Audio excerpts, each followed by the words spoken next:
In the last block, we went over doing a residential search. And now that we found a victim, we're going to go over packaging and removing the victim. And what we want to talk about is not just doing the drag, but also maybe setting up a way to remove the victim, so we're creating a harness around them. And in order to do so, we're going to use an 18 to 20 foot piece of webbing. I like to keep my webbing inside a nice latex glove. And what we do is we're going to put a loop around them, and when we're done, we're going to finish off with a harness that can be used to raise or lower the victim down and out a window, or maybe up through a fallen floor. We're going to make one big loop all the way around the victim.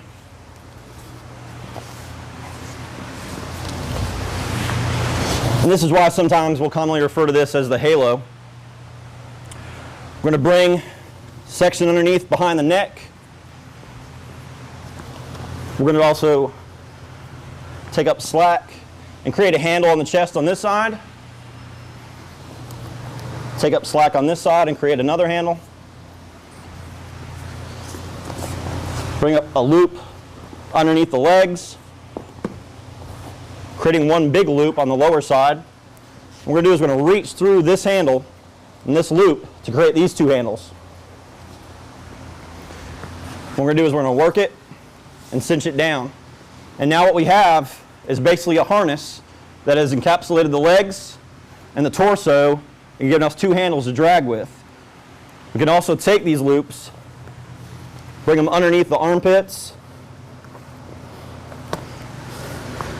to raise the head off the floor.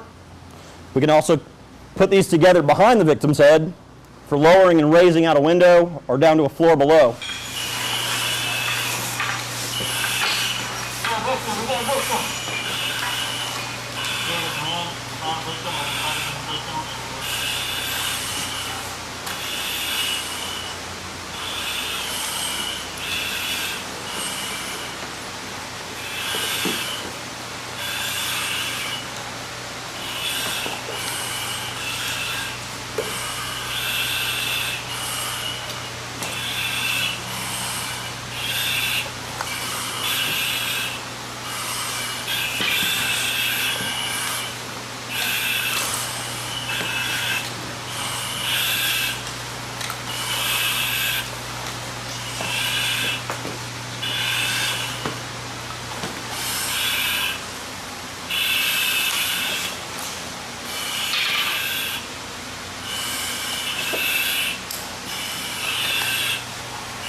To recap what we went over as far as victim, patient, and removal and packaging, the team came in, they had a plan, they found the victim, they radioed to command what they had and what they needed.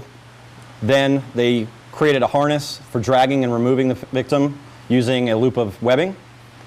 They also added a short section of webbing in this situation to give themselves a little bit of distance between the victim and themselves as they dragged out. Situations and in the structure are going to affect how we do this. Sometimes we might have to have one guy lead out while the other does the dragging. We also might have to have both team members doing the dragging as they go along. Also, keep in mind that a thermal imaging camera is going to also help with finding our victim. It'll also assist with packaging and removing out of the structure.